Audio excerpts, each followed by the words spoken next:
Before we continue with the rest of the video, we could use your help. Click that like button to help spread the word about watchJojo, and also be sure to subscribe and click the notification bell so you don't miss our future videos. These dogs had been locked up and forced to have puppies their whole lives. Then, this happened. Puppy farms are places that often keep dozens of female dogs in terrible conditions and force them to breed until they drop. The parenting dogs usually suffer miserable, short lives, and needless to say, the practice needs to be stamped out. The context isn't wholly simple, though. Only about half the states in the US have laws defining a commercial breeder. In those states, such breeders must maintain certain standards and can face penalties if they're found to be neglectful. In Tennessee, meanwhile, a commercial breeder is anyone with 20 or more female dogs or cats who sells the offspring. Now, here's what happened when some breeders in the volunteer state flew under the radar, until authorities stepped up to the mark. In June of 2016, the Sheriff's Department in Gibson County, Tennessee, received a tip-off relating to the fact that a bunch of dogs were suffering terrible abuse at an address on Griers Chapel Road. Moreover, what officers found when they investigated the property was truly horrific. The address belonged to a dog breeder who seemed to think animals are just products to sell rather than living creatures. The property was stacked high with tiny cages filled with puppies in horrendous conditions, in what the Sheriff's Department is referring to as a puppy mill. Gibson County officials were joined by the not-for-profit National Animal Protection Group, Animal Rescue Corps, or ARC, and together they saved around 48 dogs from their torment. They also found 2 dogs on the property dead, one of them rotting in a cage with other living captives. The dogs crammed into the urine and feces-soaked cages were mostly small breeds like terriers and poodles, though 3 large dogs had free rein to run the property. Many of the dogs lacked food and water, and some were kept in cages outside with little or no protection from the elements. These dogs have been locked in a cage their whole lives and forced to have litter after litter. They've never known what it's like to be a dog. Most of them have never felt the ground beneath their feet or a kind touch, said Scotland Hazley, president of the ARC.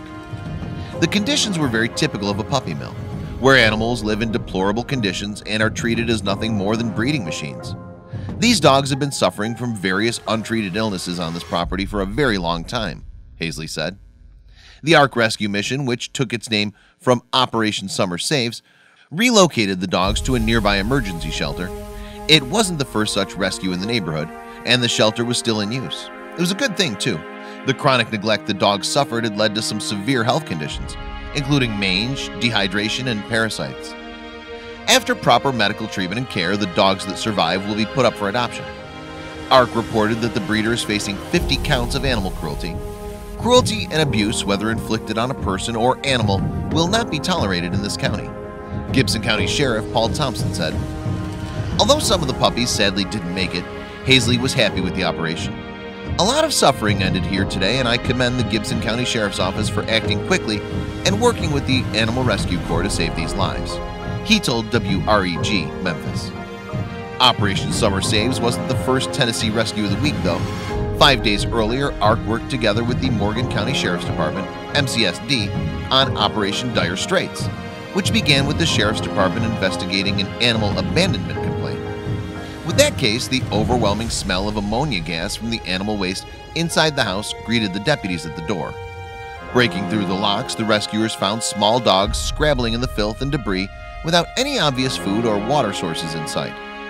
The property had long been abandoned, with the animals locked inside the house. The floors, meanwhile, were saturated with urine and feces, and whatever nourishment the animals might have been provided with before the owners left had long since been consumed. ARC and the sheriffs found 20 dogs at the address, some of them only a few weeks old. Mostly mixed Chihuahua breeds, the neglected dogs suffered from emaciation, intestinal worms, parasites, alopecia, and other nasty conditions. David Wood of Morgan County Sheriff's Department was appalled by these conditions. "It's just pitiful that a dog or any kind of animal will be treated this way," he said. Upon further investigation around the exterior of the property, the rescuers found 4 dogs chained to trees and other neglected animals. It was an appalling scene, one that makes you wonder if the owner had just upped and died while away from home. But no, in fact, the owner was still alive and living elsewhere. The owner claimed to be a dog breeder, but the authorities rescued 20 dogs, 3 roosters, 1 hen, a pot-bellied pig, 2 ponies, and 5 donkeys, including 4 miniature breeds. The owner was charged with 12.5 counts of animal cruelty and released on bond. And it was for this case that ARC arranged for a temporary emergency shelter to be set up in order to treat the rescued animals.